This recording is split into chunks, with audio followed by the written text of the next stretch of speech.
It's the first day in the leader's yellow jersey in the Amgen Tour of California for one of the oldest riders in the race, the American Chris Horner. And today is the longest stage of the race of more than 130 miles, heading to Paso Robles. See it next on Versus. The high roads of Santa Clara County provided the stage for the favorites to perform in the Amgen Tour of California yesterday. But among the fancied names, new ones broke through. Team Radio Shack controlled the race, but Garmin's rider Hejadal tried to spoil its party. On the final battle at the steep Sierra Road, it was not Levi Leipheimer, but his Shack teammate Chris Horner, who bubbled to the top. It's Horner who wears yellow today as the survivors tackle the longest stage from Seaside to Paso Robles. It's stage 5 of the Amgen Tour of California. Next on Versus.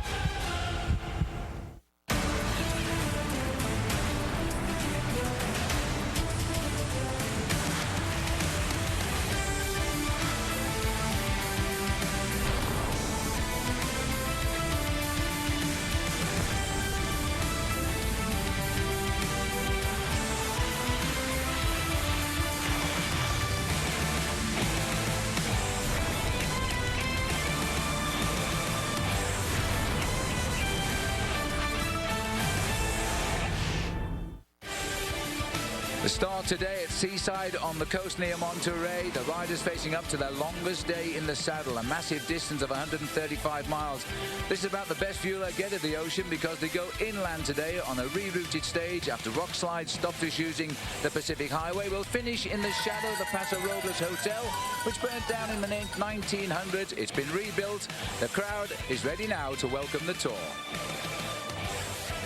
And we also welcome back the sun because it's found the Tour of California right now. Hi everybody, I'm Phil Liggett. Alongside me is Paul Show. And Stage 5 is presented by Rabobank. Well, I think the sun shone early yesterday for a man who's at the twilight side of his career in Chris Horner, Paul. He's almost 40 years of age. Yesterday was his golden moment, and he's got a long history. He's got a great history. He turned professional back in 1995, and I think the amazing thing to me, Phil, is he seems to be getting better as he gets older. I mean, I wonder how many people will remember that he finished 10th overall in the Tour de France last year at 38 years of age. You know, he really is a phenomenal performer, and of course he was 4th overall last year in the Amgen Tour as well. Well, yesterday he started the stage working for his team favourite, Levi Leipheimer, a 3-time winner of this race. Levi couldn't go with him when he made his final move on the Sierra Road. He looked as if he was smiling going up that climb, but I think that was a smile of pain as he came up to the top, but he was opening up an incredible margin over every in this bike race. Not only did he get the win, Phil, but he also got himself a minute and 15 seconds advantage over his closest rival. Yes, and that is a lot in a stage race which will end on Sunday, but there are some more hills still lying ahead on the route down to Thousand Oaks where we finished on Sunday, and also a time trial. So let's have a look then how it stands in the Michelob Ultra overall positions. Chris Horner leads his teammate by a minute 15. Americans completing the top 4 positions at the moment. Tommy D is 3rd. Christian van der Velde is 4th. The Australian Rory Sutherland is in 5th. Andy Schleck, another P-Race favourite, is at a minute 30 seconds. Linus Gerdeman's forced himself into the frame. The top 10 completed there by the Dutchman Laurens ten Dam. Yeah, but look at these notables, Phil. 11th place for TJ Van Garen, looking for over 2 minutes. Peter Sagan, who was well up on the overall standings earlier, he's dropping down. And George Hincapie is in 20th place. But Taylor Phinney, we're not surprised with that performance, Phil, because he's thinking about the individual time trial. Yes, we might see him shine tomorrow in Solvang because that's his speciality. Well, today it is a long road. It's not flat because we've gone inland, so there are hills on the route, and this is a long way, and it's going to be a hot ride for them today.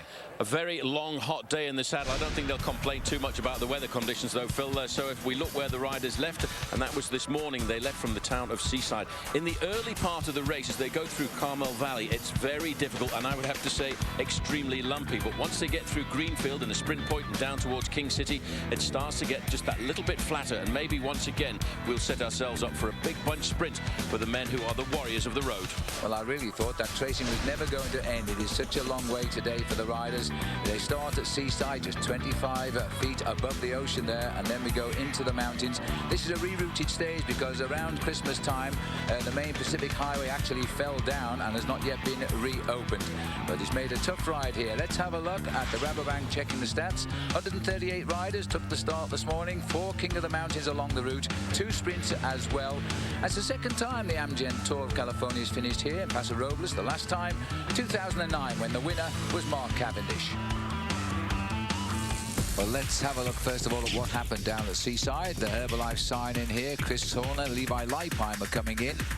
Very contented that Chris Horner did a great ride yesterday. No animosity between these two American friends on the same Radio Shack team. And it's going to be, that was Ben King. This is the world champion, Tor Hushovd. He seems to be okay here. But I can tell you now that he's abandoned during the race today as the race gets the countdown and the yellow jersey of Chris Horner gets all of those cheers. Very, very popular rider. A lot of people think he's got his just desserts yesterday in becoming the new leader of the Amgen Tour. Out onto the highway. As we look at the weather, they made a steady start, neutralized a little while. The weather is what we expect in California in the month of May. Warming up from a chilly 68 degrees at Seaside. We've now gone a lot warmer than that here down at the finishing line. All of our pictures, as always, coming to you in high definition. Now, we'll tell you the story so far. I can tell you that Tor Hushovd has abandoned the race, saying he's not felt well throughout the tour, and he's climbed off. The breakaway got away fairly early on, 18 miles in. This is the first sprint. Oscar Freire, Dan Martin, Chris Baldwin, they're all in a breakaway as we speak. We moved on to the Greenfield special sprint for Herbalife. This was also Chris Froome, Baldwin and Anthony. So the situation coming along to the finishing line where the next points are. Peter Sagan keeps his lead by a point over Haedo at the moment. Let's run through the mountains for you. The Laurels grade at first climb, Freire, Martin, Freire, Froome and Martin. Then we've got McCarthy, Anthony and Froome, one climb number 2. Jess Anthony is one climb number 3, I can tell you as well. One climb still to come. So a big battle here between Jess Anthony and Pat McCarthy, almost equal on points. At the moment, in the left-hand picture there is Pat McCarthy wearing the red jersey of the California Travel and Tourism King of the Mountains. This is going to be a crucial sprint here as they come up towards the top of the King of the Mountains. The last climb of the day here at Interlake. And it's a big battle between Baldwin, Anthony and McCarthy. Well, this is a really crucial sprint now as we're watching here Oscar Freire creep up in the Rabobank jersey and Pat McCarthy in the red jersey as King of the Mountains leader after yesterday looking over his shoulder. He's locked in a battle here between Jesse Anthony as the only man who's near him overall, and they've been going for the sprints all day today when it comes to the mountains. Well, it looks like the Spider Tech rider here, Phil, has got the slight advantage. Dunphil on the front is really setting up the pace. Clean Bottle's making good progress today up the hill, but he's been passed and dropped by the riders here. And the battle here, as I say, is between McCarthy, who's on the Spider Tech team, and the Kelly Benefit Strategies Optimum Health. That is Jess Anthony. He'd love to wear that jersey tomorrow. Freire, though, is going to challenge him here. He's going to go now. If McCarthy gets this, there'll be no doubt he'll be wearing red again tomorrow. And it looks as though he's going to be pretty safe with this. A last climb of the day, then they'll really get their eyes down and see if they can hang on to the finish, because there's only a little more than 20 miles or 32 kilometers to race to the finish as we begin the descent. Nobody challenged McCarthy. He keeps red at the California Travel and Tourism leaders jersey tomorrow. Well, I think Oscar Freire was just sitting there waiting to see what kind of a move. In fact, Oscar Freire has just jumped over the top of that, having seen the Spider Tech rider get himself maximum points. He really dug deep to get those points, Phil, and he will be happy to know that he will be the mountains leader again at the end of today's stage. And it wouldn't surprise me now if he says goodbye to the breakaway here, because that's job done for Pat. He can slip back into the peloton and run home to the finish if he can hang on to them, because they're moving pretty quickly. They haven't really allowed this breakaway to get too far away today. No, it's come down to 1 minute and 40 seconds, and I have a funny feeling, Phil, that I did see Oscar Freire jump over the top of that. We'll find out. This is a move here by Jess Anthony here, getting away. As Jess is trying to get away as well. He rides for the Kelly Benefits Optum Health team. Now, I think he's looking for water. Actually, this is the champion of the United States here. no takers. He's on the leading team as a team, not the leading team in the race. That's Garmin Cervelo, but he's on the leaders team. Now, as we get to the dizzy descents here, beautiful blue skies over the state today as we race towards the finish in Paso Robles. We'll take our first break. Rejoin us for the last few miles of today's stage. Welcome back to the Tour California. Quick reminder who's wearing the leader's jerseys. Overall, it's Chris Horner today. First time in yellow for him. The sprint is by the Herbalife sprint for Peter Sagan. The King of the Mountains Californian Travel Tourism, that's held by Pat McCarthy and will be tomorrow now. And the young rider is Andrew Talansky from Florida in the Rabobank white young rider jersey. And the breakaway from Cancer jersey, which is not worn during the race, but awarded for the most courageous rider each day. Yesterday, it was rider Hejerdal, who was in a long break. It didn't quite work out for him. Back to the action now. The peloton are being charged along here by Radio Shack, who seem to want these last two survivors swept up. Might still be the odd straggler in between as we pass the interlake here. We're on the last climb now, a descent away from the last climb. Stefan Denifil and Oscar Freire, a German and a Spanish rider, giving it their all now. They're hoping that they can catch the peloton by surprise. These are big names in the world of cycling, paying their visit over to the United States, so there is a real chance they could outwit the peloton today. Three-time world champion is Oscar Freire. Right, well, there was a prize rider finishing last on the stage yesterday, and we award him our Rafa Clothing red cap as the Lantern Rouge of the stage. And yesterday it was none other than Paris-Roubaix winner Johan van Summeren. Here he is now, talking to Bob Roll. Johan, somebody has to win the stage and somebody has to be last. It's a bit of a dubious distinction to be the Lantern Rouge, the red lantern of the stage, but it's just part of bike racing. Sometimes you win a classic, other times it doesn't go so well. Yeah, but yesterday I didn't have the great legs, and then we came in a big group, riding easy to the finish, and I was just sitting at the back in the group, not worrying. So it's last in the stage, but yeah, it's the same. I was just in that big group and riding in the back easy, talking a little bit, so that's why. Well, not everybody can win the race, of course, so it's best to save your energy when you can. He'll be a valued member of the team as the race goes on. Well, this move by Freire and Denifil have actually started to tell, because they're pulling out over 2 minutes again now. It's gone out nearly to 2 minutes 30 seconds, Paul. That was down to 1 minute 40, so it may work this day. Well, it was a good move. He's a very clever tactician, I have to say, Oscar Freire. And I have to say that Denifil, who's with him, is extremely powerful. So these two riders could consolidate on their advantage. Once the main field catches the riders who are caught in the middle, I think we may well see a slowing down by Team Radio Shack, because they've no reason to burn out all their energy to chase down Oscar Freire. The responsibility of the chase will then go to the teams of the sprinters. Absolutely right. And let's remind ourselves, too, that the stage today is sponsored by Rabobank, who have a big operation here in California. It's a Dutch banking service, and so as Oscar Freire races for the team, and I think they've got 250 employees on the finishing line in Paso Robles, and so the boys want to show off their colours on this rare occasion they get to race in the United States. So this is a move by Oscar Freire, and as a great sprinter of the past and 3 times a world champion, you can't write this one off. No, you certainly can't. Now, just as we look here, isn't that a beautiful picture here now as the riders pick their way around the lake, and they are racing, because when you see a straight line and gas between wheels like that, then you bet your life that they're having a real big effort being made. So just looking out at the riders here. Don't forget, though, train like a pro without leaving your house. Pick up the Amgen Tour of California Training DVD by Chris Carmichael Training Systems. Available for only $29.99 at AmgenTourOfCaliforniaStore.com or on-site at any official merchandise outlet. And by the way, also today's daily special, 35% off on all ladies merchandise. So go to that same website, AmgenTourOfCaliforniaStore.com, and enter the code ATOCL35. There you go, a chance to save 35% on the merchandise as we look now at the race here, and it's nice to see Liquigas are getting quite annoyed now. They're starting to drive the train. They've got a sprinter who could win. We'll take a break.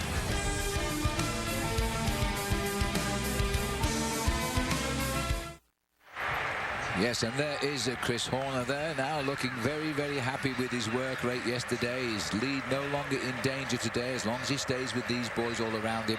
They'll keep him in with the same 1 minute 15 seconds advantage over teammate Levi Leipheimer, because they brought back Dan Martin, who was the danger man in that breakaway. And just look at the way they're snaking across the highway here. This race is now full on. And look at that little wind has ripped through the middle of that peloton, Paul. This back group there are really under pressure now, and the gap is holding by the two leaders despite the chase.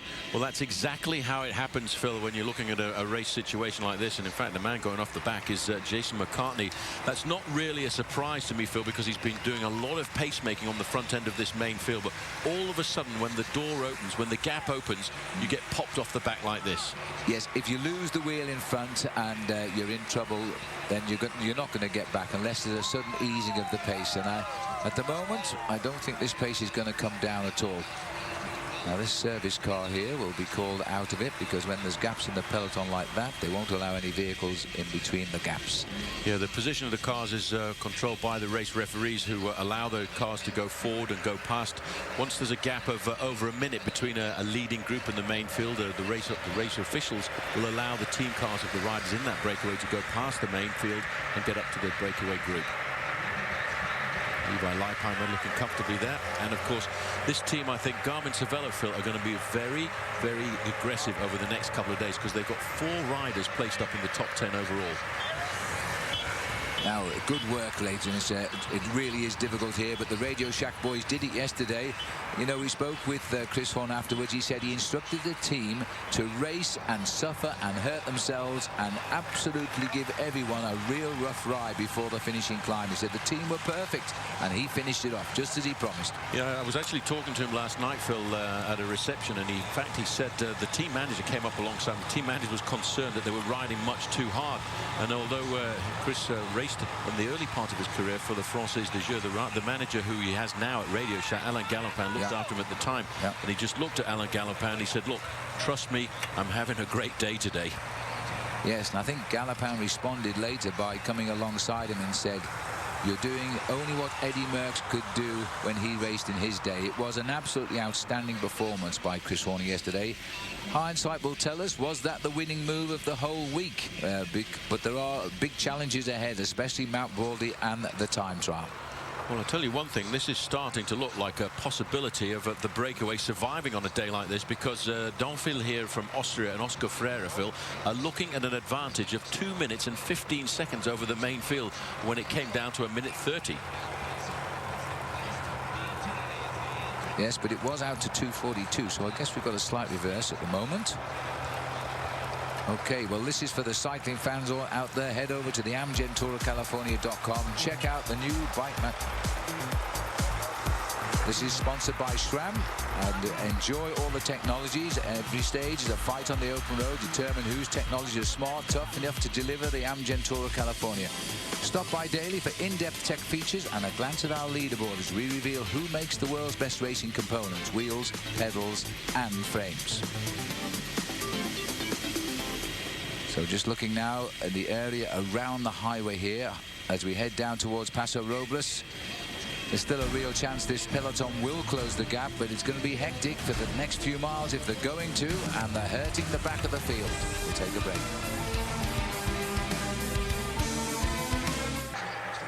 Well, we're back on the roads of California here, and this high-speed chase has really done some damage behind the race now. This little hill has popped out of nowhere, and it's these riders who are blown off the back are not going to get back today now. We've still got those two leaders up front, Oscar Freire and Stefan Dennerfield.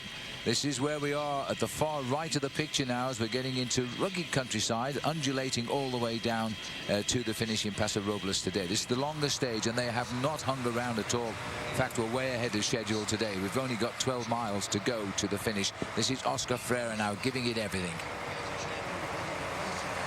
Well, there's no doubt about the determination now. Oscar wants this stage win for his sponsor, Rabobank. Might be a little objection coming from Saxo Bank's Stefan Dennerfield there, though, because he also is a very accomplished rider. No, he certainly is, but the two of them are working well. Now you can see the front end of the main field. There's been a very difficult stage today, Phil. It's a lumpy stage that not many of the riders, I think, would have expected to be quite so difficult on the running down towards the finish. On the left-hand side, they're wearing number 3 in the golden jersey. You can see Chris Horner looks very comfortable, and he's got a lot of teammates alongside him to help if he needs it. I gave Stefan the wrong team there, because he's now his first year with Leopard Trek, the same team as Andy Schleck. He started out as a pro back in 2007. He's only won 2 races. One was the National Time Trial Championship of his country, which is Austria. And now we'll see how he goes tomorrow. But it looks as though he's not saving himself for the time trial at Solvang tomorrow. He would love to get the stage win right now. Well, this is a very fast run through the valley roads here. Very shortly they will drop down to the outskirts of Paso Robles, and then we will see. I reckon if they get to 10 kilometers to go and they've still got a 1.5 minute advantage, the two leaders, I think they've got a pretty serious chance of winning the stage today. This long descent, there's 20 kilometers to go, 12 miles officially to the finish on the side of the road. Now Oscar will have seen that, a couple of minutes to advantage over the chase, but now Liquigas are desperate to close it down. They've got round Radio Shack. They're sending 2 sacrificial lambs to the front here to go as fast as they can for as long as they can and try and close this gap down for Peter Sagan. Well, that's the idea. At the end of the day, they want to pull it back if they can. You can see just how much of a gap is starting to appear at the back end of the main field. There are a lot of riders in this race under pressure, and that's because probably it's the first time it's been extremely hot, and also it's the longest stage of the race. Yes, well, there's the serious face of the man who's hoping to hang on to the end today. NFL, it's hurting, but it's all or nothing for them now. Well, let's continue our series of Nissan Innovation of Cycling. Let's check in with Bob Roll. He's now talking wind tunnels, and this is today's Nissan Innovation of Cycling.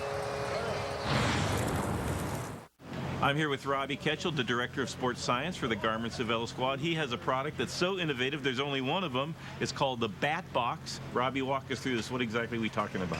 So the Bat Box stands for Biomechanics and Aerodynamics Technologies, and what it is an aerodynamic measuring device. It can measure wind angle and wind velocity, and we take that information and we couple it with the power data from the athlete and the elevation gains and losses that we acquire from our Garmin device. And with that, we can make a determinant on the aerodynamic performance of the athlete. And small gains translate into big wins in bike racing. Watch for this product to be more and more common as time goes on. Very much, Bob and Rob. Let's visit Nissan's Innovation for Endurance Facebook page at facebook.com/innovation for endurance. They think of everything, I think, don't they? And don't forget, the epic cycle presented by Michelob Ultra will continue on Versus with stage 6 of the Amgen Tour of California. It's tomorrow, a regular time at 5 Eastern. It's man against the clock. Yes, it's the time trial down in Solvang, and this is a big challenge now to the leadership of the Tour. The epic cycle continues tomorrow, 5, only on Versus. And they still have not brought back these two riders. They're doing extremely well. They're hanging on in there, Oscar Freire and Stefan Denefeld. So they're going to have to do something special about it now, and I'm not sure whether they can. Cameron Worth of Liquigas, the Aussie, is on the front, trying to bring them back. We'll take a break. Welcome back as we move into the second half of this year's Amgen Tour of California, Stage 5, sponsors by Rabobank, and it's a Rabobank man who is setting the pace at the front. But he is now on his own, because just moments ago we lost Stefan Denefeld with a flat tyre, and Oscar's now left to do it all. 14 minutes behind overall, so the peloton aren't chasing Oscar Freire because he's not the race leader on the road. He's thinking of one thing only, and that's winning the stage, and the odds are against that now, surely. Well, the fact when he had the other rider with him, Donflin, that was a very good chance of survival, but he's still holding on to a minute and 50 seconds advantage, but it's starting to tumble now pretty rapidly because of the pressure coming from Team Liquigas. Well, he's saving nothing. If you get a glimpse of his face, he really is giving it everything. I'm just wondering if those flat tyres are caused by braking on the way down this long descent and the rims are getting hot. It could very well be that, but it's quite strange to see so many flat tyres all at the same time. Exactly. I wouldn't think at the front of the bunch here, Phil, that Team Radio Shack are too keen on pulling everything back together. They're not concerned. They don't really have a sprinter in their midst. They're more concerned about keeping this race together all the way down to the finish in Thousand Oaks. Yeah, I think that's possibly true. It's up to the others to bring him back. But this is Ben King, the champion of the USA, proud to be wearing the stars and stripes. Now, one of the top teams in the race, and they're having a great ride, particularly with Rory Sutherland yesterday, is the United Healthcare team. So that's our Road ID athlete profile, the whole team.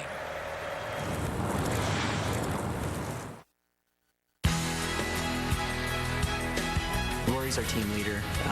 They call him the Sheriff, or in Spanish, El Sherife. Some of the guys do call me the Sheriff in the team, and I don't necessarily like it as much. Kind of came about because I have been a little bossy in the past and try to take control of some things, and I guess that's the way it kind of comes across sometimes.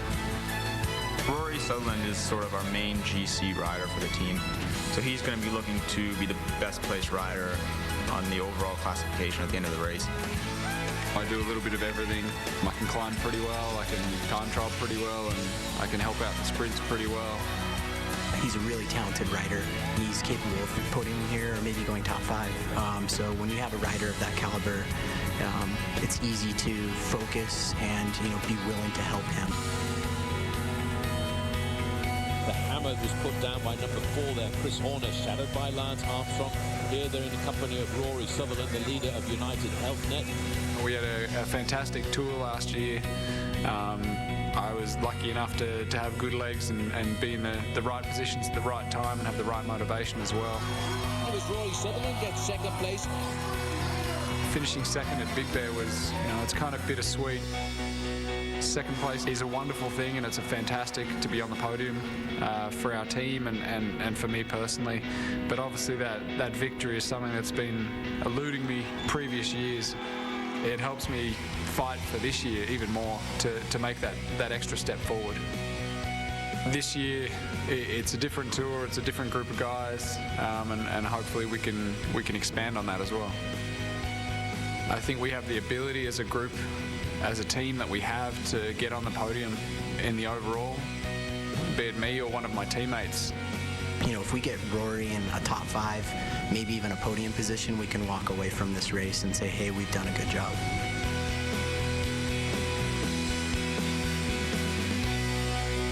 Currently, Rory sits in 5th place overall in this race. That's your Road ID athlete profile. Head on over to roadid.com/winner for a chance to win a trip to Paris for 2 at the 2011 Tour de France. Now, back with the riders here. This group is really under pressure, and a lot of riders now just hoping the finish in Paso Robles comes as quick as possible, not least this man here, Oscar Freire.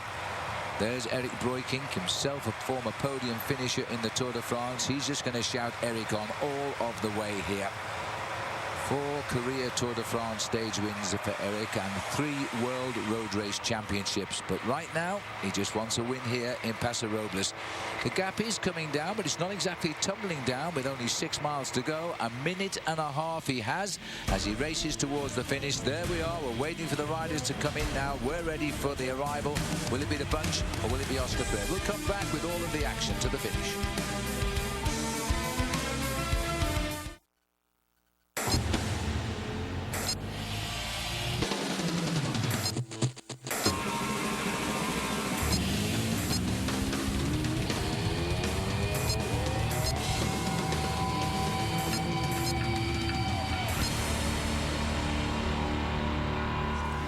Yes, the beauty of Paso Robles, which is our next port of call on the Amgen Tour of California, presented by Rabobank today. And it's been a long, long ride all the way down towards the finishing line, and particularly hurtful for one man trying to hang on in there. He's been at the front of the race since the 18th mile, and he's trying to make it all the way to the line.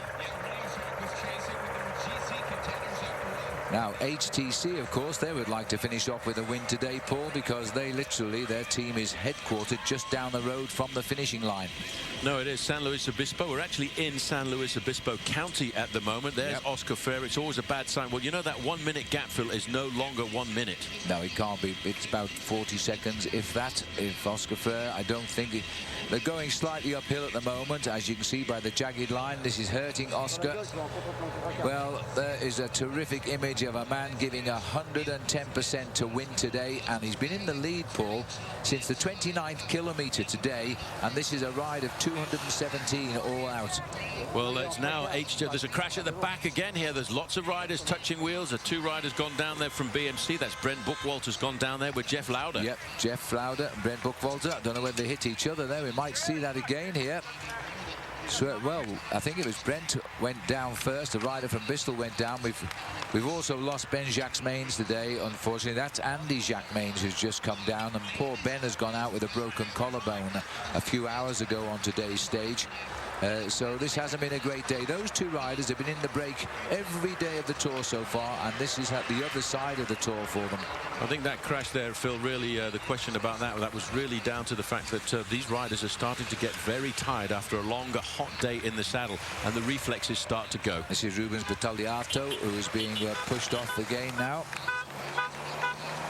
He's national time trial champion last year of Switzerland, so he shouldn't have any problem getting back, should he? And a former winner of the opening stage of the Tour de France a number of years ago. A very good bike rider in his own right. Oscar Freire now will be looking to see whether or not he can spot the 5 kilometre to go banner. Looking down under his legs, he's trying to look back down the road there to see if there's any possibility that he can outfox the main field this afternoon. But the pressure is on, and look at that split at the front of the pack. This is a tough race. It is a very tough race, and that may have been the reason for the crash, as they try to lose a little bit of concentration as desperation replace it. This is Peter Velits, I think, on the front. I can never work out the Velits twins. They're not identical twins either, but they are twins. But that's Peter. His brother Martin is also up there, so they clearly want Oscar Freire back, and see if they can get Matthew Gost across the line in first place. Well, that's the plan for them this afternoon, because they realise that they're not too far away from home base. But look at the damage that's been done at the back end of the main field. This is a slightly false flat. There's the main field. They've got Oscar Freire now in sight. Oscar, stick to your guns. Don't look over your shoulder, but just keep going. There's always a chance that they'll get confused. Just 6 kilometres to go. That's 3.5 miles or so to race to the finish. Oscar Freire is hanging on in there. The yellow jersey of Chris Horner, you might see him down there about 7th or 8th in the line, so that's a good place to be. Silly crashes can lose you the race. He's staying out of trouble at the front. Well, Oscar Freire now down to around about 30 seconds. We've got the big organisation, though, coming from HTC High Road. I think you can see Peter Sagan there in 6th place, the rider who leads the points classification. He'll be looking to try and get himself a victory here this afternoon. And obviously, JJ Haedo's thinking about the win, Phil. 5 kilometres to go. Oscar Freire looks over his shoulder, and these 5 kilometres are not going to be really good for Oscar Freire, because they're long, wide boulevards. The main field will have them in their sights all of the time. Peter Velits, then followed by Danny Pate here. They're the initial pacemakers to try and close the gap before the sprint lead-out men will try to take effect too. But now Team Sky and Garmin Cervelo also beginning to intrude, and it might have to be a different sprinting tactic from Ben Swift today. He's lost some of his lead-out men. There's also Greg Henderson, who showed us he is sprinting in good condition this year too. Look at Velits here, then followed by Pate. Well, Danny Pate, a big strong rider, former under-23 world time trial champion. You can see all the little nerves now starting to play. The riders from Rabobank there in the orange and blue jerseys, keeping themselves close together. There's number 51 in the black and white jersey, Andy Schleck, second on the stage yesterday. Watch out for him when we go down to Mount Baldy. Yes, and he'll need a good ride tomorrow to keep himself in contention, I think, as well. He's got to finish up and around the winners of the time trial tomorrow, I think, because he's not going to outclimb Chris Horner just in that sort of form he displayed on the Sierra Road. Oscar Freire gritting his teeth here. He doesn't normally go in a long breakaway like he's been in today, so those legs are going to be hurting now. Keeps looking over his shoulder, and the kilometres coming down. 2.5 miles left to go. We're looking for the 4 kilometre banner now. That's approximately 4.5 minutes to the line. That's all he's got to hang on in for. I'll tell you what, look at the damage that's been done by this HTC High Road team. They've absolutely split the main field into about 4 or 5 different groups. There is the position of Oscar Freire now as we pull back here, Phil. He's holding on still to about 15 seconds. Well, the peloton is really suffering under the pressure and the distance now, because it is thinning out drastically here. There's only about 30 riders going to be given the same time in this sprint. All the damage being done by Danny Pate and Peter Velits as they swing down onto this rain highway. And make that 3 kilometers to go that turn now. He's got a longer kilometer stretch of road in front of him, followed by 3 or 4 turns. He will try and take advantage of those 3 or 4 turns if he can, but this is not the kind of man who will give up. His body right now, Phil, is in fact trying to burn him up. And the Nissan drive electric to the finish now. The only mass-produced 100% electric car here. They could do it. I think there's a bit of shoulder barging going on. They're trying to break into the line back there. This is TJ Van Garderen. He's not worried about his high position at the moment. He's looking for the win here because they're coming home, HTC High Road. This is where the fairy tale began a few years ago. They are the #1 team in the world, and they want to show the hometown exactly how good they are. Poor old Oscar Freire. That would have worked poorly, Denifel, hadn't had a flat tyre. Well, I think it may well have survived if there'd been 2 riders on the run in towards the finish, because he's only missed out by around about 2 kilometers. I don't think we'll see Oscar Freire near the front of the sprint on today's stage, because he's pretty much burned out after a move like that. Now this is Hincapie making a bit of a move. Well, this is a cheeky move by Big George here. That's an attack. That's not a pace-making move. That's trying to steal the show. He's won in Pasadena before, George Hincapie. And that is a very good move. Just as the peloton ease up, thinking, right, reorganize the sprint. Hincapie's trying to go, and Rabobank are at it again. Well, Rabobank taking advantage of a slight slowing down as we come into the outskirts of town. There's only a couple more corners, and once they go round one of those final corners, they will see the 1 kilometer to go banner. Now it's looking over the shoulders. It's Team Sky. They're looking to see the position of Ben Swift to see whether or not he's got his fast legs again this afternoon. I would think very shortly, though, Phil, we'll start to see some organisation coming from HTC High Road. Well, they're trying to get it organised, but there's at least 3 teams want the victory today. That's apparent, and there is another attack going as well, as we're looking for that 1 kilometer sign right now. This is a Bissell attack. They've had such an unlucky race today. The Jacques Mains have both fallen, and Ben is out with a broken collarbone. Can they make amends by giving him a present at the finishing line here? Well, it's easy to make an attack at this stage of the race, but it's much more difficult to stay off the front end of the main field, because to beat the peloton, you've got to be able to ride consistently at about 55 kilometers an hour. That's 32 miles an hour. But Jeremy Finel here from New Zealand is hoping that he's going to do it. This late move by the New Zealand member of the team, Jerry Finel, at the Kenda, 1 kilometer to go. They're under it now, 1,000 meters to finish. Is he going to steal this from the sprinters right in the finishing straight? I wouldn't think he's got not much chance at all, Phil, because there's a big lead out now coming from Team Sky, and there's lots of big professional teams trying to line themselves up for the sprint. Round the corner now, they will see at the end of the straight in front of them, they will see the finishing straight, and in control is Team Sky. Well, Team Sky are looking around, but they've lost half of the 3 rides on the team, and they're going to miss those now, because placing perfectly just at the moment is Peter Sagan, the youngster, who is the Herbalife sprint leader, and maximum points come at the finishing line for that competition. He won a couple of stages last year when he was only 19 years of age. The pace is so hard, they're actually splitting the peloton in the run into the line. Well, Sky on the front in control. You can see Swift is about up there into 4th position. There's a move coming by Rabobank. HTC are right in the middle there. That must be Matty Goss. Well, it is Matty Goss, and Ben Swift is coming, and I think Goss may have gone too soon, but Sagan's on the left of our picture. Swift is in the middle. Peter Sagan is going for gold on the left of our picture. Sagan gets it, and I think Swifty probably in 4th place. Goss might have been 2nd. Well, Sagan, that makes it win number 3 for him to go to the 2 that he got here last year at the Amgen Tour of California. I have to say HTC started that sprint a little bit too far out from the line, but all of a sudden Sagan just saw the door open in front of him. That's Swift in the middle in the black jersey of Team Sky. Over on the left-hand side, you can see the green jersey starting to explode, and that, of course, is Peter Sagan. Well, Peter Sagan really will thank his team for chasing down that breakaway. He came from the back. He gets his 5th win of the year. He hasn't won, in fact, since February, when he won 3 stages and the race itself in the Tour of Sardinia. That was actually Lee Howard on the right-hand side. Yes, I thought it wasn't. I couldn't see the stubble on the face of him as he came up. Lee Howard is getting quicker and quicker every day. This is his first race back since he injured his knee in the Tour of Romandy in Switzerland.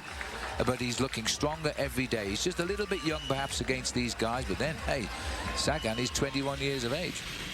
Only just 21 years of age. Been a professional for 3 years now, and that was what he was looking for. That's what his team were looking for. Now look at this. That's Lee Howard making the bolt for the line there in the white HTC jersey. This is Ben Swift coming up with the black shorts, but tucked nice and perfectly into 3rd position. There is the acceleration of Sagan. He really is an impressive sprinter when he bolts out of the pack in the ideal position and just gets the win on the line. Yes, and as always, it looks like he's conducting the orchestra now. It was all too easy. Virtuoso performance there from Peter Sagan for win number 5 of the year. And he will certainly not only keep his lead in the Herbalife sprint competition, he will improve it as well. A much clearer position. He was only leading it by 1 point at the start of the day over JJ Haido. And he's pulled away with a clearer lead tonight. Real power, this man, isn't he? He comes from Slovakia. Serious power and well-timed sprint, and he can thank his teammates for that. But there's the man who matters, Chris Horner. It wasn't a routine day because he had to really race to make sure he finished with the leaders there. But untroubled today at the end of it. He keeps his maillot jaune, his yellow jersey of Amgen Tour leader. Little quick spin around this lovely town here, Paso Robles. As we've just finished outside the Paso Robles Hotel. Well, as always, we'll take a short break while we sort out the results, and Bob Roll will be rushing around for the interviews. But there's no doubt who won it today. Peter Sagan gets his first win of the week. We'll see you in just a moment. Sun all the way today to Paso Robles, and these beautiful pictures brought to you by California Tourism and Travel. And we're looking down on the town of Paso Robles, where in fact Peter Sagan, who is barely 21 years of age, has just won the stage here and will increase his lead in the Herbalife sprint competition. But tomorrow it's the time trial when we move down to Solvang, and that's the next crucial stage, I guess. So let's have a look then how the day has gone. It's been a very quick day, there's no doubt about that, since we left the start of stage 5 at Seaside with Chris Horner in the yellow jersey after his brilliant win yesterday on the Sierra Road outside San Jose.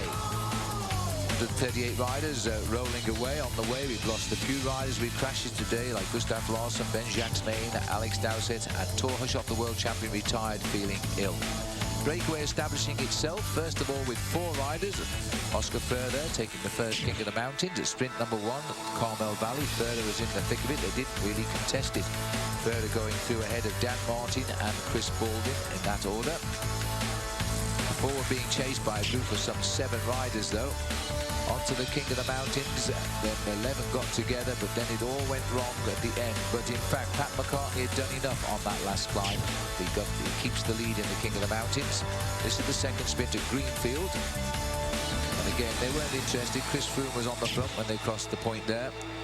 Then this is one of the crashes. And I think this is possibly the crash which took out Ben-Jacques Maines and also Gustav Larsson, the Saxo Bank rider, down there on the left of our picture as well. Ben-Jacques Maines breaking his collarbone. This is Gustav Larsson. He went to hospital to get himself stitched up, as did Ben-Jacques Maines as well. A sad end for these 2 riders, enjoying the first real sunny day in California. On to the third climb of the day, and the pacemaking was all going the way here of Pat McCarthy. This was the last climb before the descent down to the bottom. McCarthy followed by Ferrer, who, as soon as that climb was crossed, put in an attack with Stefan Denefeld. Everybody else was making their way back to the field, which was riding at 1 minute and 40 seconds. And then these 2 started to pull away again. They got almost a minute out of that onto their lead. Then sadly, Denefeld had a flat tyre, and that, I think, was curtains also for Oscar Ferrer. He was in sight virtually at the last 2 kilometres, and they swept by him. So it was going to be a big run-in for the sprinters. George Hincapie tried to alter it, did a bit of bunny hopping there on the sidewalk, put in a very strong move, but they were after him in the streets of Paso Robles. Then we had another attack here as well by Jeremy Fennell. He tried to steal the show and almost did, but they were getting themselves well organised. Team Sky, a weakened team just now. They've lost 3 members of their 8-man team. They weren't able to support Ben Swift like they might have wanted to. And as they came up towards the line, there was a big move coming from HTC High Road, and there it comes. And that, in fact, is the young Australian on the squad, Lee Howard, world champion on the track. But he got too soon, a little bit too excited. Peter Sagan waited, and that was the result. He came through on the left there to steal the day and increase his lead in that Herbalife sprint competition. I think Lee Howard just about hung on here for second place. Oh, even more than that, he easily got second place. So he's a strong boy growing up. There's no doubt about that with Lee Howard. But Sagan was the man who won. Ahead of Lee Howard, Ben Swift got third. Paul Martins was the Rabobank rider in fourth. And Alexander Candelario, he's through in fifth.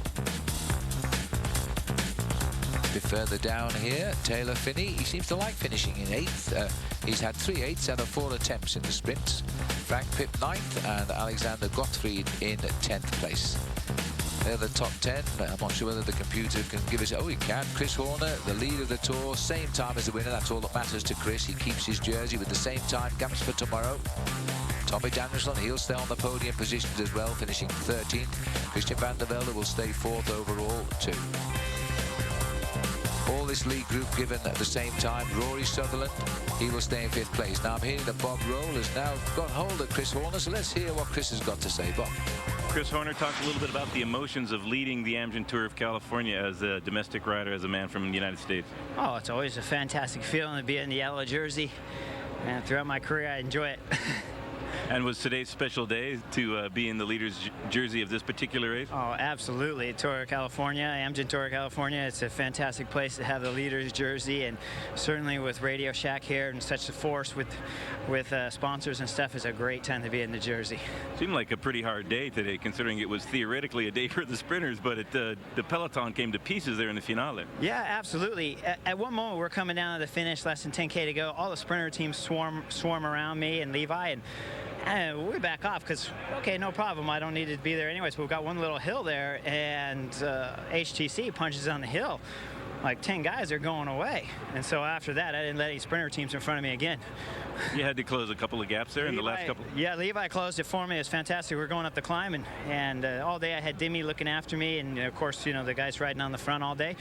But on the finish there, as with less than 10K to go, we hit the last roller. It opened up a good gap, maybe 5, 6, 7 bike lengths, but we were 15, 20 guys behind that, so we were a significant distance. And I just hopped on Levi's wheel, and he said, "Let's go," and we punched it and went straight across. And then after that, the sprinters are going to have to stay behind. You had absolutely spectacular legs yesterday. How were you feeling today? Yeah, it's no problem. Tomorrow is a big time trial stage, and how do you fancy it? You had a good day today, and obviously one of those days that you dream about as a bike racer yesterday to Sierra Road. Absolutely. I think it'd be 20 seconds, give or take, one side or the other of the win, either for the win or just behind the win. But either way, I feel my legs are good, and I had a great position all day, staying out of the wind. With the cross tailwind all day, it was very difficult on the whole field, and you can tell because normally with 10K to go and that small little climb to the finish, plus his tailwind, normally a group of this quality doesn't split unless guys have really been in the red. So you know everybody was hurting today, and certainly I think I had the best position in the whole field. So it should be good legs tomorrow, and we're -1 Dan Martin, I think, too, maybe. Well, we'll see. He's a tough character. All right. Well, best of luck, Chris. Thanks. Boy, he tells a great story, doesn't he? He's praised the whole race in just a couple of minutes interview. There's the Michelob Ultra overall standings tonight, same as they were at the start this morning. Leipheimer at minute 15, Danielson in 3rd, Christian van der Velde 4th, and Rory Sutherland 5th. All the time gaps stay the same for those riders. Same too for Andy Schleck. So these boys all finished in that league group. Ryder Hagedal as well. Lawrence Ten Dam at 9th, and TJ Van Garderen, he's moved up a place, so I reckon that somebody did miss the split there in the top 10, and it's cost them. As TJ comes on to our second page. All right, well, there's still plenty more to come as the sun stays shining here in California. We'll take another break. We'll have podiums and interviews from Bob Roll all up next. We'll see you in just a moment. Plenty of action there. All that's on Saturday. We're waiting now to see the presentations in today's stage 5 of the Amgen Tour of California, presented by Rabobank. Indication of the win there today, and that's why we have flown the course today on this longest stage. Now, the man we didn't spot in the sprint, and I'm kicking myself for that, was Lee Howard, not Matty Goss. And now Bob Roll is talking with him. Bob. Lee Howard, a good stage. The team did a lot of work in the finale, but the breakaway had some high-powered riders in there. How tough was it the last few kilometers? Yeah, it was super tough, and you know, from switching from snowy conditions to hot conditions like today, I think the heat played a big part with everyone. I was cramping a bit, and unfortunately we didn't have our #1 sprinter there, Matt Goss. He cramped a bit as well, but we had to use a lot of firepower, and all the men we had just in the last 5K to bring back Oscar Freire. And unfortunately, I just had to open up about 50 metres too early in the sprint. But that's bike racing, and hopefully we can try again on Sunday. Another stage for the sprinters on Sunday. The team seemed to be pretty well in line there, and it was a very tough chase down because of Oscar Freire off the front. But if the situation were a little bit, with Matty Goss was able to stay in the front, you think your chances are a little bit better for Sunday? Oh, definitely. I've showed today that I'm going well, and Gossie's been sprinting well. On the first day he was third, and yesterday, 2 days ago, sorry, he was unfortunate to crash. So we're both in really good form, and if we come to the finish together, it's going to be a hard task for anyone to beat us. All right, well, best of luck. Thanks. Yes, well done, Lee Howard. Well, he's about 6 months older than this man here, and this is Peter Sagan now, who is about to receive his stage winner's prize, and I hope he's feeling strong, because it is an enormous bottle of red wine, because we're in the heart of the wine growing area here in California as well. There it is, and wise that the sponsors are keeping hold with him here, because I doubt he could hold it by himself. He was actually wheeled here on a wheelbarrow and brought up to the stage. He almost dropped it then.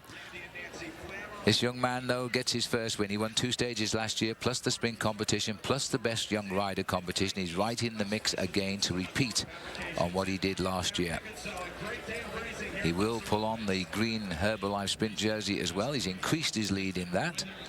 And he'll thank his team tonight for the way they helped chase down the poor old Oscar Freire, knowing that he probably could take it out in the sprint, because as we heard Lee Howard say, his big sprint rival Matthew Goss got left behind in the split and wasn't up here for the sprint. That's why Lee Howard tried to finish it off on behalf of him. There's Lee Howard as well. Second place for Lee. And another rider who has a terrific future. He's been a pro for 3 seasons. Turned pro for the Jayco Australian Institute of Sport team back in 2009 when he won 3 stages of the Tour of Japan and the overall classification in the Tour of Slovakia. 2 pretty tough races. He's also the World Madison champion, by the way. So he's a boy that's done it all. He won the world title of the Madison, which is a 2-man race on the track with Cameron Meyer. But he injured himself. You might see the scar on his knee there. It's the right knee, just above his kneecap. He's still got that scar where he crashed in the Tour of Romandy. But the rest has done him good, because he might yet win a stage. Chris Froome here. Sorry, Ben Swift. Chris Froome was in the breakaway. I wonder why they brought him up. This is Ben Swift, who got 3rd today. And clearly showed he lacked the team support he got into Sacramento, that's for sure. Here we go, let's have another look at the stage results confirmed now. 5¼ hours in the saddle today, which is a very, very quick time for 137 miles, I think the official distance was in the end. Getting in ahead of Howard, Swift, Paul Martins and Candelario. Martins tried to sneak the stage there after Oscar Freire for Rabobank couldn't quite make it to the line, because the stage is sponsored by Rabobank today, and there was a big effort by the Dutchman. Jonas Jurgensen of Saxo Bank, he got the 6th place sprint. Taylor Phinney, every time there's been a sprint, Taylor Phinney's finished 8th, and he's kept up that record today. Chris Horner keeping out of trouble. Well, we heard Chris explain the last miles of the race today, and boy, that guy should be a television commentator. He kept out of trouble, he finished 11th. The King of the Mountains is still on the shoulders tonight of Pat McCartney of the Spider Tech team, and here he is now with Mum. Here with Pat McCarty, recently attaining the King of the Mountain jersey. Tell us a little bit about the breakaway. Well, it was a tough day. It started really fast, and actually I wasn't that good at the start. I missed out on the first mountain points, and that's when the initial 4 guys got away. And I kind of thought the day was over, but the break stayed close, and Swain, the teammate, helped me kind of get across with a few other guys, and then I was back in the game, and started feeling better and better, and just put everything into the KOMs. And that last one I got a lot of points on, and solidified my lead, and then I just shut her down after that, rode with the group. Time trial, and then another mountainous stage. You try to defend the jersey to Mount Baldy. Yeah, I'm feeling pretty good about it. I got caught behind a gap today, so my overall chances weren't great, but I think they're worse now. So I think it'll be smart for me to just rest on the time trial put everything into Saturday because I got an even better chance now of winning the KOM. So that's the plan. How important is it for the Spider Tech team, a domestic program here in North America, to get in one of the jerseys and perhaps win it? Yeah, no, it's a huge deal. We've been racing in Europe all year. This is actually the first race I've done in the U.S. So this, to do well and get a jersey here at the biggest race in the U.S. is great for a North American team, and just shows that we're moving up and getting bigger, and we can race with these big guys too. All right, best of luck. Thanks, Bob. A little bit of a rest day for Pat tomorrow in the time trial. Let's go to chirpy Chris Horner, who's on the podium now, getting his yellow jersey for a second day in the Amgen Tour. Now he takes it to the time trial. He'll be last to start in the time trial, and he'll be chasing his teammate Levi Leipheimer, who's never been beaten on the course, by the way, tomorrow. But Chris, he is such a happy face, Chris. He just loves racing. He's nearly 40 years of age. He's like a kid who's 18 riding his first bike race every day. He really does love the sport of cycling, and we were with him last night, and he was absolutely being mobbed by the people down in Los Gatos. Well, we've still got more podiums to come. We've still got a few more interviews for you. We'll see you back here in just a moment.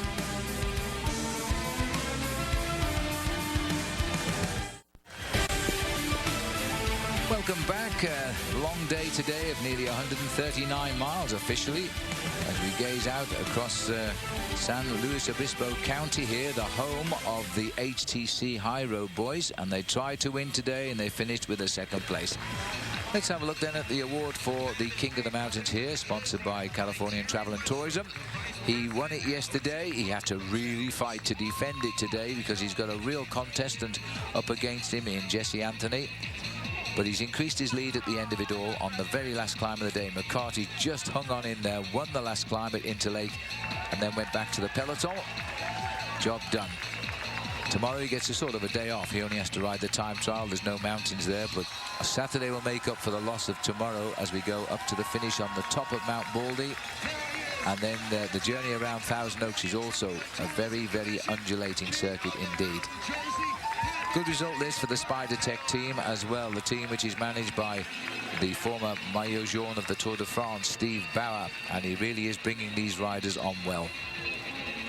Let's have a look then how he stands, and let's see how close Anthony is to him. You see, he just pulled away on that last climb. Anthony was right up to him at one stage during the day. He's dropped back just those 6 points adrift now. Leipheimer's third here because of his ride yesterday on the Sierra Road along with Chris Horner and Will Roudley.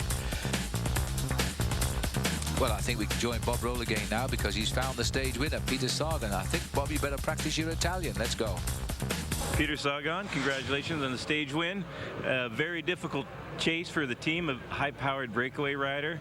Oscar Freire, difficult to catch no matter what the circumstances, but what was it like with the team doing the work on the front in the closing kilometers? Allora, chiede se, visto che Freire era avanti e un uomo forte, com'era nel gruppo in seguito con la Liquigas avanti?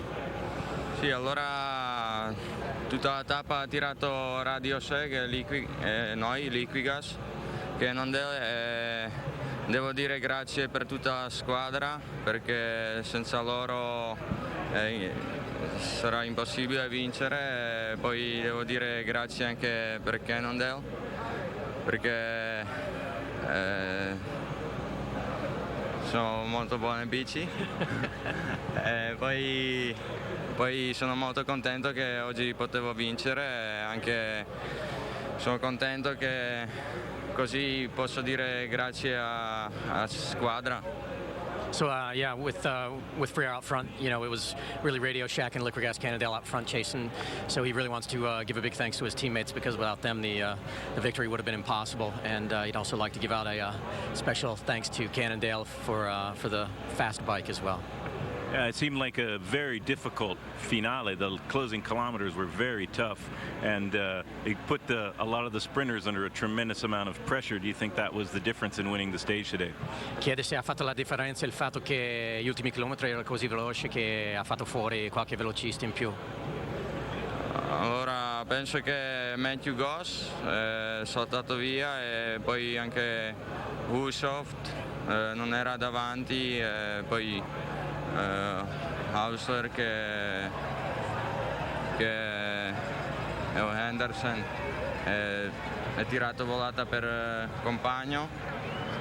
E poi anche Oscar era in fuga, allora non aveva forza per fare volata.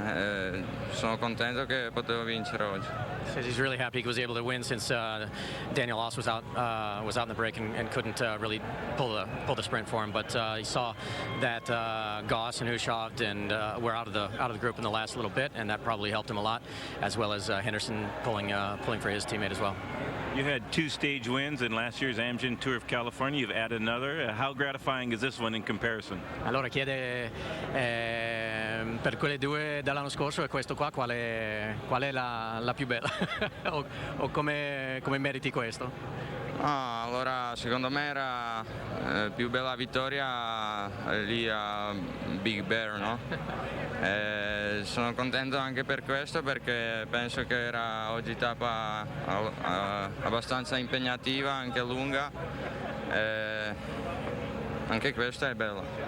Says he still rates Big Bear because it was such a tough stage, but this one being so difficult and long, he says is really a nice satisfaction as well. It seemed like last year in the early season the wins came pretty regularly. This year's been more of a struggle perhaps to get on the top step of the podium. How gratifying is today's win? Ti chiede, visto che era un po' all'inizio della stagione, non hai vinto regolarmente come l'anno scorso, però adesso, visto che sei in forma, come ti senti? Io spero che non sono in forma adesso, che devo essere in forma a Tour of Svizzera. Poi sì, è buono, sono contento anche io perché dopo a Sardegna non ho vinto più niente e adesso ho vinto un'altra tappa. Allora spero che continuo così per finire stagione. So he says he hopes that he's actually not in shape right now because his objective is a little bit further ahead in the Tour of Switzerland, but he hopes to, having won today, he hopes that this form continues all the way through the end of the season. Complimenti. Grazie. Thanks. Well, thank you very much. Bob can speak Italian. He could have done that. I saw Peter Sagan smile, Paul. First time I've seen you smile. There's Chris Horner with his yellow jersey on as he starts to make his way to the nearby hotel where he'll be staying the night. Another break coming up and more podiums and interviews. Boy, we're making Bob Rowe work hard for a living today, as he should. See you in a moment.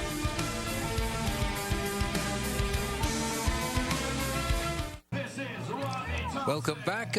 Davis Finney, in Pursuit of Happiness. That's Connie Carpenter, the 1984 Olympic champion. The first time we had a women's road race, it was in Mission Viejo. And Davis Finney on the right, double stage winner of the Tour de France, won more bike races here than any other cyclist. He's just come to the finishing line and he's just spoken actually with his son, Taylor, who has finished 8th today as well. Peter Sagan on stage. He is confirmed again as the overall points leader, Paul, and he's actually gone out a little bit now with that sprint. No, certainly a well-timed sprint by him and a good job of work done by his team out on the course. But he will have to say, I think, a big thank you to HTC Hyro because they put a lot of pressure on that main field over the final few kilometres. Yes, he's relaxed and enjoying it. It all went right for him today, especially. He didn't even know in the interview, did he, that Thor Hushovd, in fact, didn't finish the stage. He had abandoned. He must have wondered where he was in the sprint. This is the Herbalife point standing, and he's gone out now by just 9 points over Ben Swift. Lee Howard is in 3rd place. JJ Haida goes from 2nd down to 4th, and Greg Henderson there in 5th place with 15 points. This competition still close enough to change. Let's go and see who has won the white jersey here of Best Young Rider. And look at this. Now, this is a surprise, but I told you, Paul, somebody slipped up today because he moved up into the top 10 overall. He paid attention, TJ Van Garderen, today. Yeah, well, I think Andrew Talansky got caught out by the pressure of that chase when Team HTC came to the front and they split the main field on the run. And when you hear guys like Chris Horner almost got caught out by it, it's not surprising that 1 or 2 of the young guys were caught out by that severe acceleration. That's why this man now, TJ Van Garderen, has moved himself up into the Best Young Rider competition. Yes, the last little climb that HTC would know about because they often come down this way training because this is where the team is based when off-season commences. They come training in this area of California. They knew where to put the pressure on. They got rid of Talansky, but TJ was paying attention because he's on the team. Problem is, I think they got rid of Matty Goss as well, Phil, because he was the man they were trying to set the race up for this afternoon. Ooh. But once again, because of the hot weather, he actually ended up getting a few cramps. I'm just hearing him, Paul, as TJ stepped down. In fact, Bob Rolls got him. Let's hear from Bob. Best young rider, TJ Van Gardner, in a very tough running in the finale. You had some heads-up action there, and were able to stay in the front and make the split, and you got the white jersey as best young rider. Pretty satisfying. Yeah, I mean, that's all part of bike racing, you know, like anything can happen in the last kilometers, so you always have to be attentive even on the days that aren't considered GC days. You seem to be queued up to do some of the work to help your sprinters get to the line and in good position. Was that part of the team plan? Yeah, I mean, when we have guys who can win like Lee Howard and Matt Goss, you know, you got to do what you can to help. I mean, they were helping me on the GC days, and I, you know, thought I'd pay them back a little bit by helping them out today. Does that worry you at all for the time trial and Mount Baldy stage upcoming, or do you have enough power to recuperate overnight? Actually, you know, sometimes it's better to get up there and hop in the lead out because then it keeps you ahead of the splits like today. So yeah, when you're up there at the front, you might have to do a couple more watts, but it's better than losing time. All right, best of luck in the future. All right, thanks, Bob. Good job, TJ. And back to the podium, and it's Oscar Frere's turn now. He wins the most courageous rider, the Amgen breakaway from cancer blue jersey. They don't wear this jersey tomorrow, but he's awarded it tonight. Well, he was in the lead, Paul, for 115 miles today. Yeah, but I bet he wished he'd lasted for another 2.5 miles, because that's all it was. Even less. And if the rider with him, Stefan Donfinel, if he hadn't had that mechanical incident, who knows what the result might have been. Yes, I think they'd have stayed away. That was really unlucky, but that was a perfect plan today for Oscar, who started off by winning the first King of the Mountains title just 9 miles into the race, where he was ahead of Chris Froome and Dan Martin and Chris Baldwin. So he gets that jersey. He looked as though he was feeling pretty fresh too, I have to say. He's still smiling. Look. All of the jerseys now. On the left of the Californian Travel Tourism, Spider Tech leader is for the King of Mountains is Pat McCarty. The new man in the Rabobank Best Young Rider jersey today is TJ Van Gardner. The yellow stays with Chris Horner for tomorrow. The blue we've given to Oscar Freire, and the green Herbalife points goes to Peter Sagan. Yeah, Peter Sagan won that competition last year. On his way to winning that competition, he took out 2 individual stage victories. I wonder if he's dreaming about trying to win around 1,000 Oaks on Sunday. I'm sure he is, because he said in his interview that Big Bear was his most treasured memory from last year when he went on top of that big mountain. Not sure he can win on top of Mount Baldy, but, you know, he surprises us all the time, doesn't he? No, I think he'll have a hard time. That's going to be a big sort-out on Saturday. It's a race that climbs up to 6,000 feet of altitude, a very difficult stage, and it's a stage where you'll see some big battles going on. But I think Chris Horner has got himself in a very good situation. He's well up at the top end of the leaderboard, and he did a lot of serious damage yesterday on the slopes of Sierra Road. What he has to do now, though, is come out and do a good individual time trial tomorrow. Right, well, as we look out here across this beautiful county here, good wine growing area, good cattle area. We're going to take another break, and when we come back, we're going, because the race is finished early, we're going to let you see what happened today by showing you a big portion of the day's race all over again. So we'll see you back here in just a moment, and then you can see how Sagan did it. See you shortly.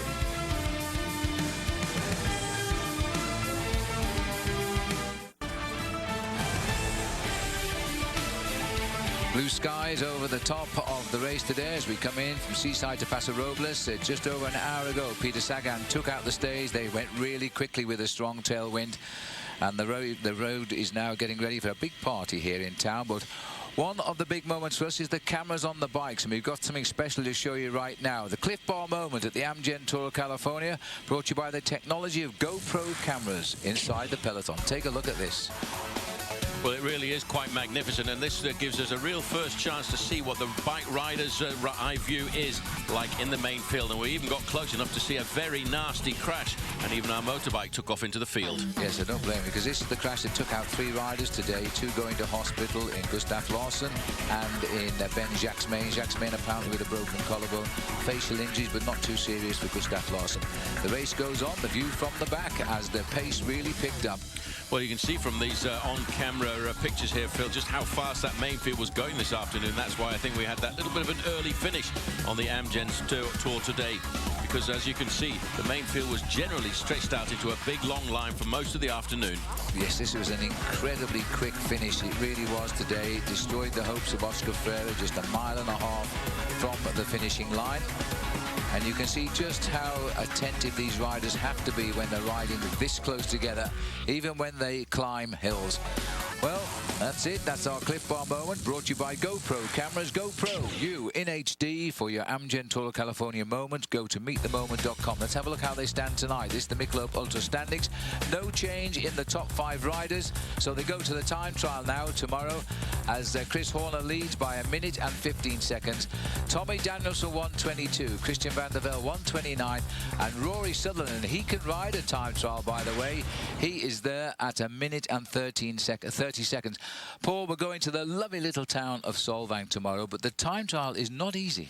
No, it's a very testing time trial. It's got a little bit of something for everybody. It's got straight roads, it's got a little bit of a climb, a tricky little descent, and then a charge down back to the finish line. The man who's been dominant there over the years, of course, is the man who is in second place overall, Levi Leipheimer. But watch out for the young bloods coming through. Absolutely. Taylor Phinney. Yes, and Chris Horner, of course, he's in that leader's jersey. He's going to try and do a special one. Well, we can tell you a little bit more about that stage at number 6, as it will be when we go down there tomorrow in Solvang. Stage 6, presented by Herbalife, will be set in the quaint Danish town of Solvang, celebrating its 100th year in a festive way by once again hosting the Race of Truth that has put this town squarely on the cycling map. At 15 miles, it's not an extremely long time trial, but it is a challenging one with tight turns that can lead to big action, plus enough change in elevation to constantly keep the riders and their special bikes on edge. It ends with a predominantly uphill route and a fast finish back into Solvang. It is a challenge that one of cycling's biggest stars looks forward to. I know the time trial, it's a hard time, but it's a beautiful time trial. I'm in the full preparation for the tour, so I believe it'd be a really important test for me. When last run 2 years ago, it was declared a tough course by none other than Lance Armstrong and Levi Leipheimer, who stamped his authority on this stage for the 3rd year in a row. Yes, there he goes. He's even faster. 30-40. 3rd win, he says. Leipheimer was on fire. You know, I know that course, and I know what it feels like at certain points, and I've tried to grab that feeling again of just really putting myself right to the limit, and I was able to do it again. So it's no surprise that the return to Solvang is welcomed by Team Radio Shack. I'm happy to see the return of the time trial at Solvang. The Solvang time trial, in my opinion, is one of the most beautiful time trials of any race in the world. I mean, you've got the rolling hills there in the Santa Ynez Valley with the backdrop of Solvang that, you know, is very European and provides a great venue for the fans. Yes, big clouds, and they'll all be there tomorrow too. Paul, who's going to win? I think, actually, I'm going to go for Taylor Phinney. He's a young kid, but he's going to be very motivated because Mum and Dad are here. All right, well, we'll see tomorrow morning then. Stay with us. Now we're going to have a look at what follows on Saturday, because then it's stage 7 as we go up to the top of Mount Baldy, and this is a climb.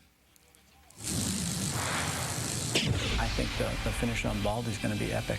I wouldn't surprise me if there's 500,000 people there, and that becomes an iconic stage for the race. And the race needs that. You need these iconic moments that people will always remember, and that has the potential to be one.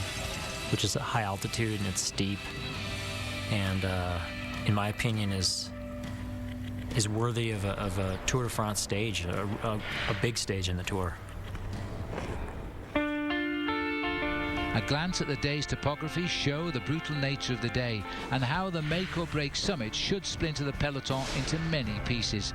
The riders will be tested from the outset, but it's the shadow of Mount Baldy that will loom large from the beginning too. The ascent is over 4 miles with more than 2,000 feet of vertical climbing and a thigh-burning grade of nearly 9%. Expect the climbers and the GC hopefuls to put on a show, because as we all know, with terrain like this, anything really can happen. That's the magic of cycling. Well, I'll tell you what, isn't that profile daunting, Paul? It's just like a wall. Well, it's a day that I think everybody's looking forward to. We're looking forward to it because it's going to be an exciting day of racing, and I'm sure there's going to be some serious fireworks. I think that's why the gap of 1 minute 15 seconds to Levi and only a few seconds more to the other top contenders may not be enough for Chris Horner. He's going to have to do well in that time trial tomorrow and then hope he can go with the best of the rest when they come up to that final climb. It really is a steep climb, and as Bob Stapleton said there, I think that could become a very iconic part of the Amgen Tour of California. But tomorrow is our big day. We'll be live with you again, of course, and the riders won't be ahead of schedule because it's a time trial. They're given allotted time slots, so we'll be able to give you good coverage. Let's have a look at the map then for tomorrow in Solvang. Well, this time trial, Phil, has become a bit of an icon for the Amgen Tour of California as well. It starts out with a very fast false flat, but then once you get around Baseline Avenue, then there's a nasty little climb. On the descent, there's a tricky technical descent as we roll away from Bollard Canyon Road.